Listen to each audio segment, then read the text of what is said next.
दोस्तों, आज आपके सामने गौतम बुद्ध से जुड़ी एक कहानी प्रस्तुत है। अंगुलिमाल और गौतम बुद्ध। प्राचीन काल की बात है। मगध देश की जनता में आतंक छाया हुआ था। अंधेरा होते ही लोग घरों से बाहर निकलने की हिम्मत नहीं जुटा पाते थे। कारण था अंगुलिमाल। अंगुलिमाल एक खूंखार डाकू था जो मगध देश के जंगल में रहता था। जो भी राहगीर उस जंगल से गुजरता था वह उसे रास्ते में लूट लेता था और उसे मारकर उसकी एक उंगली काटकर माला के रूप में अपने गले में पहन लेता था। इसी कारण लोग उसे अंगुलिमाल कहते थे। एक दिन उस गांव में महात्मा बुद्ध आए। लोगों ने उनका खूब स्वागत सत्कार किया। महात्मा बुद्ध ने देखा वहां के लोगों में कुछ डर सा समाया हुआ है। महात्मा बुद्ध ने लोगों से इसका कारण जानना चाहा। लोगों ने बताया कि इस डर और आतंक का कारण डाकू अंगुलिमाल है। वह निरपराध राहगीरों की हत्या कर देता है। महात्मा बुद्ध ने मन में निश्चय किया कि उस डाकू से अवश्य मिलना चाहिए। महात्मा बुद्ध जंगल में जाने को तैयार हो गए तो गांव वालों ने उन्हें बहुत रोका, क्योंकि वे जानते थे कि अंगुलिमाल के सामने से बच पाना मुश्किल ही नहीं असंभव है। लेकिन बुद्ध अत्यंत शांत भाव से जंगल में चले जा रहे थे। तभी पीछे से एक कर्कश आवाज कानों में पड़ी, ठहर जा, कहाँ जा रहा है। बुद्ध ऐसे चलते रहे मानो को सुना ही नहीं।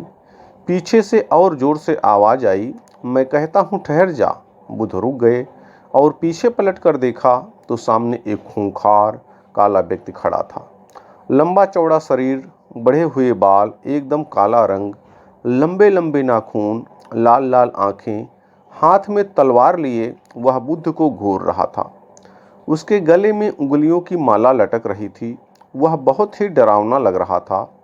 बुद्ध ने शांत व मधुर स्वर में कहा, मैं तो ठहर गया, भला तू कब ठहरेगा। अंगुलिमाल ने बुद्ध के चेहरे की ओर देखा। उनके चेहरे पर बिल्कुल भय नहीं था, जबकि जिन लोगों को वह रोकता था वे भय से थरथर कांपने लगते थे। अंगुलिमाल बोला, हे सन्यासी, क्या तुम्हें डर नहीं लग रहा है? देखो, मैंने कितने लोगों को मारकर उनकी उंगलियों की माला पहन रखी है। बुद्ध बोले, तुझसे क्या डरना? डरना है तो उससे डरो जो सचमुच ताकतवर है। अंगुलिमाल जोर से हंसा, हे साधु, तुम समझते हो कि मैं ताकतवर नहीं हूँ? मैं तो एक बार में 10-10 लोगों के सिर काट सकता हूँ। बुद्ध बोले, यदि तुम सचमुच ताकतवर हो तो जाओ उस पेड़ के 10 पत्ते तोड़ लाओ। अंगुलिमाल ने तुरंत 10 पत्ते तोड़े और बोला, इसमें क्या है, कहो तो मैं पेड़ ही उखाड़ लाऊं। महात्मा बुद्ध ने कहा, नहीं, पेड़ उखाड़ने की जरूरत नहीं है। यदि तुम वास्तव में ताकतवर हो तो जाओ इन पत्तियों को पेड़ में जोड़ दो। अंगुलिमाल क्रोधित हो गया और बोला, भला कहीं टूटे हुए पत्ते भी जुड़ सकते हैं?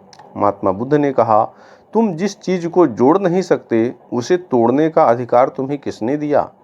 एक आदमी का सिर जोड़ नहीं सकते तो काटने में क्या बहादुरी है।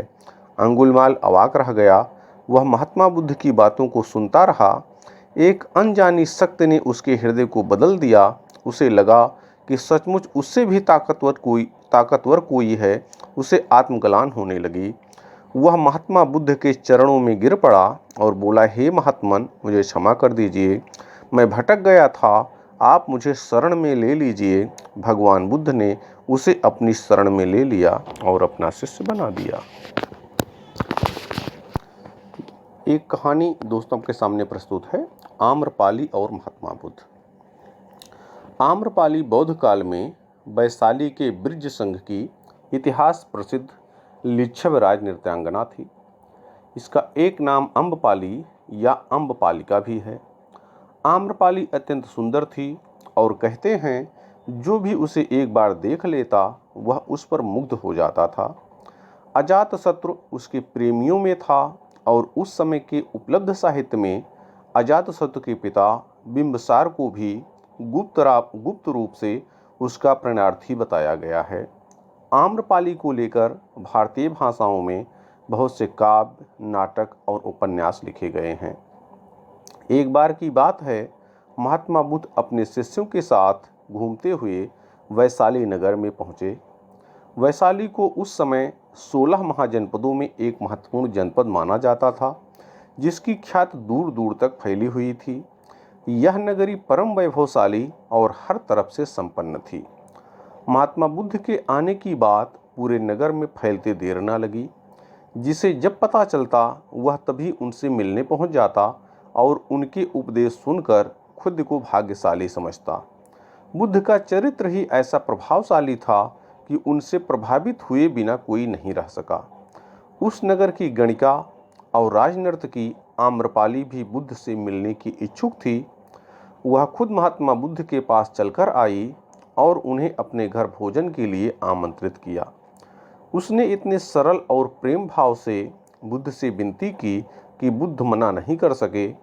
जब यह बात उनके शिष्यों को पता चली कि महात्मा बुद्ध ने एक गणिका का आमंत्रण स्वीकार किया है तो सबने इसका विरोध किया। महात्मा बुद्ध ने बड़ी सरलता से अपने शिष्यों से कहा, मैंने तो उसकी प्रेम भावना देखी। उसने जिस भावना से मुझे बुलाया है वह बिल्कुल पवित्र और निश्चल था। वह आज मुझसे मिलने एक गणिका बनकर नहीं बल्कि एक भक्त भाव से आई थी। फिर भला मैं कैसे उसका आमंत्रण स्वीकार ना करता, वह चाहे एक वेश्या हो या फिर कोई सन्यासी। यथा समय बुद्ध आम्रपाली के घर भोजन के लिए गए। वह पहले से ही भोजन की सारी व्यवस्था करके भगवान बुद्ध के आने की राह देख रही थी। मन में यह विचार भी आ रहा था कि कहीं बुद्ध अपनी बात से मुकर ना जाएं। इतने बड़े सन्यासी भला क्यों एक वेश्या के बुलाने पर उसके घर आकर भोजन करेंगे। परंतु जैसे ही आम्रपाली ने बुद्ध को अपने घर आते देखा, उसकी प्रसन्नता का ठिकाना ना रहा। वह दौड़कर दरवाजे पर गई और उनका स्वागत किया। खुद अपने हाथों से भोजन परोसा और उनकी आवभगत की। महात्मा बुद्ध के शिष्यों ने जो उनके साथ आए थे, जब एक वेश्या को, जिसके कदमों में खुद सम्राट बिंबसार से लेकर अजातशत्रु नतमस्तक हो जाते थे, पूरी वैशाली जिसके एक झलक पाने के लिए तरसती थी, उसे एक सन्यासी के लिए ऐसा व्यवहार करते देख बुद्ध के शिष्यों के मन में अपने गुरु के लिए सम्मान और ज़्यादा बढ़ गया। आम्रपाली ने महात्मा बुद्ध के व्यक्तित्व के बारे में जैसा सुना था, उनसे मिलने के बाद वह उससे ज़्यादा प्रभावित हुई और उसी समय वह बुद्ध की शरण में चली गई। अपनी सारी संपत्ति वह बौद्ध मठ के नाम करके आजीवन के लिए भिक्षुणी बन गई और इस तरह से आम्रपाली का पूरा जीवन बदल गया।